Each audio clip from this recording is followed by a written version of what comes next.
ஓம் நமச்சிவாய. ஆதித்யாய சோமாய மங்களாய புதாயச குரு சுக்கிர சனி பெயர்ச்ச ராகுவே கேதுவே நமோ நமது.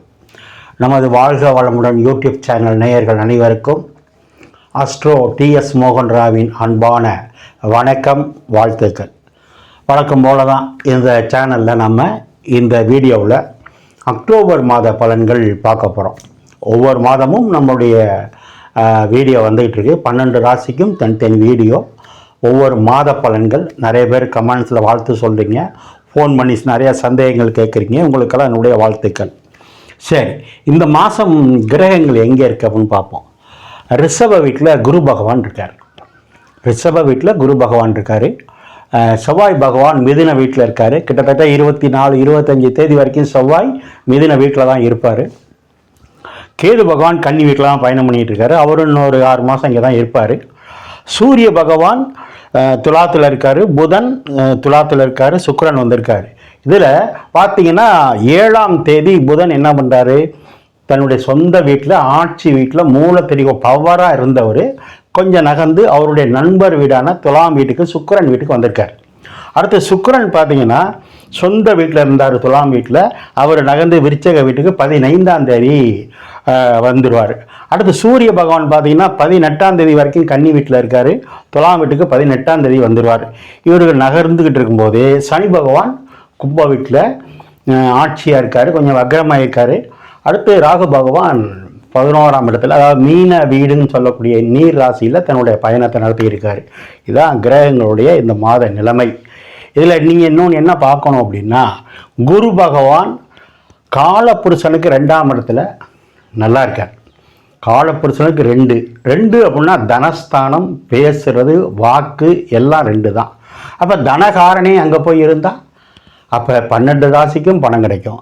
அடுத்து பார்த்தீங்கன்னா சுக்கிரன், அவரும் ஒரு பணத்துக்கு அதிபதி. அவரும் குருவும் சுக்கிரனும் நேருக்கு நேர் பார்த்துக்கிறாங்க, சமசப்தமாக பார்த்துக்கிறாங்க. இது ஒரு யோகம். இது 12 ராசிக்கு நன்மை. அடுத்து பார்த்தீங்கன்னா புதன் அவருடைய நண்பர் வீட்டுக்கு வந்திருக்கார். காலப்புருஷனுக்கு 7ல் நண்பர் வீட்டுக்கு வந்திருக்காரு. இன்னொரு நண்பர் யாருன்னா சூரியன். அப்போ 2 பேரும் சேர்ந்து காலப்புருஷனுடைய இடத்தை பார்க்குறாங்க. இது ஒரு சிறப்பு. சனி பகவான் எப்பவும் போல் தன் வீட்டில் ஆட்சியாக இருக்கார். அவர் ஆட்சியாக இருக்கிறது மட்டும் இல்லை, குருவுக்கு 10ல் இருக்கார். குரு இப்போ தான் சொன்னேன் தனகாரன்னு சொன்னேன். சனி பகவான் ஜீவனக்காரன், தொழில்காரன். அப்போ தனகாரனுக்கு ஜீவனஸ்தானாதிபதி 10 கூட 10ல் இருக்கும்போது தொழில் நல்லா இருக்கும், பணமும் வரும். காலப்புருஷனுக்கு 12ஆம் இடத்துல ராகு இருக்கிறதுனால வெளிநாட்டு தொடர்பு, பயணங்கள் எல்லாம் வெற்றியாக இருக்கும். இது ஒரு முன்னுரை தான். விரிவாக போகும்போது 12 ராசிக்கு எப்படி இருக்குன்னு பார்ப்போம். அப்புறம் இந்த மாதம் என்ன சார் சிறப்பு அப்படின்னு பார்த்தீங்கன்னா, 11ஆம் தேதி 12ஆம் தேதி இதெல்லாம் பார்த்தீங்கன்னா ஆயுத பூஜை, சரஸ்வதி பூஜை, விஜயதசமி, இந்த விசேஷங்கள்லாம் வருது. வருஷம் வர்றது தான். நவராத்திரி விரதமெல்லாம் இருந்து குழுவெல்லாம் வச்சு எல்லோரும் பக்தி பயத்தோடு வழிபாடு பண்ணுவாங்க. அதே மாதிரி அந்த வழிபாடு பண்ணக்கூடிய ஆயுத பூஜை, சரஸ்வதி பூஜை, விஜயதசமி, இது மாதிரி விழா கொண்டாடக்கூடிய நம்ம மக்கள் அனைவருக்கும், நம்முடைய வாழ்க வளமுடன் யூடியூப் நேயர்கள் அனைவருக்கும் வாழ்த்துக்கள், வணக்கம். நல்லா சிறப்பாக கொண்டாடுங்க.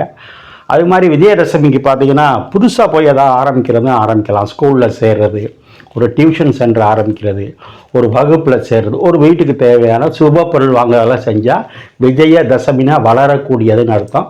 அப்படி உங்களுக்கு இல்லங்களுக்கு என்ன தேவையோ வாங்குங்க. உங்களுக்கும் என்னுடைய வாழ்த்துக்கள். அடுத்து பார்த்திங்கன்னா 31ஆம் தேதி தீபத் திருநாள், தீபாவளி பண்டிகை. உங்கள் எல்லாருக்கும் தெரிஞ்சது தான்.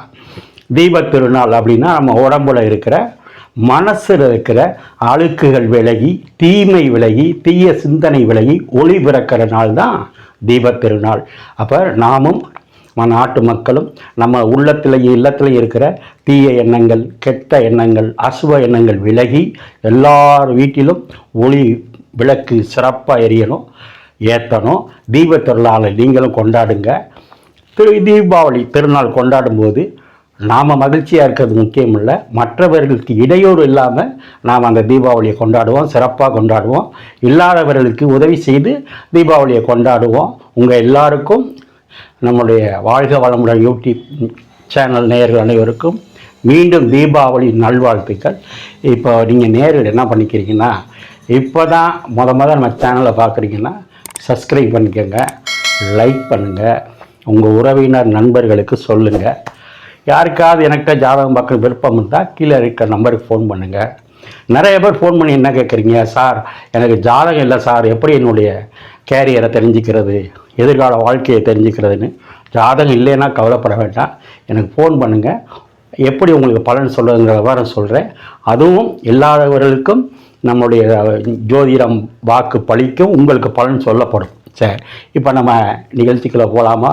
ஓம் நமச்சிவாய. இப்போ நாம் விருச்சிக ராசியை பார்ப்போம். விருச்சிக ராசி அப்படின்னா ஆழமான அறிவான ராசின்னு அர்த்தம்.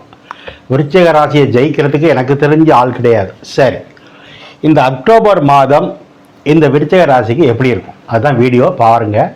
அற்புதமான யோகம் கொட்டி கிடக்குது. ஒன்றும் இல்லை, இந்த சுக்கிரன் ஒரு கிரகமே போதும் இந்த மாதம் நீங்கள் ஜெயிக்க போகிறீங்கிறதுக்கு, வெற்றி அடைய போகிறீங்கிறதுக்கு, மகிழ்ச்சியாக இருக்கீங்கிறதுக்கு இந்த சுக்கிரன் ஒரு கிரகம் போதும். ஏன் சார், ராசியில் சுக்கிரன் இருந்தால் நீங்கள் அழகாக தான் இருப்பீங்க, எந்த மாற்று கருத்தும் கிடையாது. அது யார் வீடு? முருகனுடைய வீடு, விருச்சக வீடு. விருச்சக ராசிக்காரங்களே அழகாக இருப்பீங்க, ஏன்னா அந்த ராசியினுடைய அதிபதி முருகன். முருகனுடைய அழகுக்கு சொல்ல வேணும். அந்த ராசியில் யார் வந்து உட்கார்றா? சுக்கிரன் வந்து உட்கார்ந்துருக்காரு, அதுவும் சந்திரனோட சேர்றாரு. சந்திரன்னா அழகு, சுக்கிரன்னா அழகு. அப்போது சுக்கிரன் ராசியில் இருக்கும்போது நீங்கள் அழகாக இருக்கீங்க, அளவுக்கு அதிகமான அழகாக இருக்கீங்க, இந்த மாதம் ஃபுல்லாக மகிழ்ச்சியாக இருக்கீங்கன்னு அர்த்தம். சார், சுக்கிரன் உங்களுக்கு என்னென்ன கிரகத்துக்கெல்லாம் வர்றாரு பாருங்கள். சுக்கிரன் 7ஆம் வீட்டு அதிபதி அப்படின்னா கலஸ்திரம். அப்போ 7ஆம் வீட்டு அதிபதி ராசியில் இருந்தால் கணவன் மனைவி அன்பு ஒற்றுமை நல்லா இருக்கும். இந்த சுக்கிரன் யார்? 12 கூடையவர். அப்போ 7 கூடைய 12 கூடைய சுக்கிரன் ராசியில் இருக்கும்போது கணவன் மனைவி பர்சனல் நல்லா இருக்கும். அதை விட சிறப்பு இதுக்கு ராசிக்கு 5ஆம் இடம் குரு, 7ஆம் இடம் சுக்கிரன். அப்படின்னா என்ன? 5ன்னா காதல், 7ன்னா கலத்துறோம். அது ரெண்டும் நேருக்கு நேராக பார்க்குதா? அப்போ ஏற்கனவே அறிமுகமான ஒரு பொண்ணையோ அதாவது ஏற்கனவே அறிமுகமான தெரிந்த ஒரு பையனையோ காதல் திருமணம் நடக்கும். காதலாக இருக்கலாம், அல்லது பெற்றோர் பார்த்து பேசி முடிக்கிற திருமணமாக இருந்தாலும் ஏற்கனவே அறிமுகமான, ஏன்னா 5ன்னா ஆசை, 5ன்னா காதல், 5ன்னா விருப்பம், 7ன்னா கலத்துறோம் சுக்கிரன். அப்போ சுக்கிரனையும் குரு 5, 7 சம்பந்தப்படுது. அது மட்டும் இல்ல, உங்களுக்கு சந்திரன் பாக்கியாதிபதி, 9 கூடைய பாக்கியாதிபதி ராசியில் இருக்காரு. அப்போ 4ஆம் இடம் அம்மா, அந்த கிரகம் ஆட்சியில் இருக்கு. அப்பா ராசியில் இருக்காங்க, கலத்திரம் ராசியில் இருக்கு, குரு பார்வையில் இருக்கு.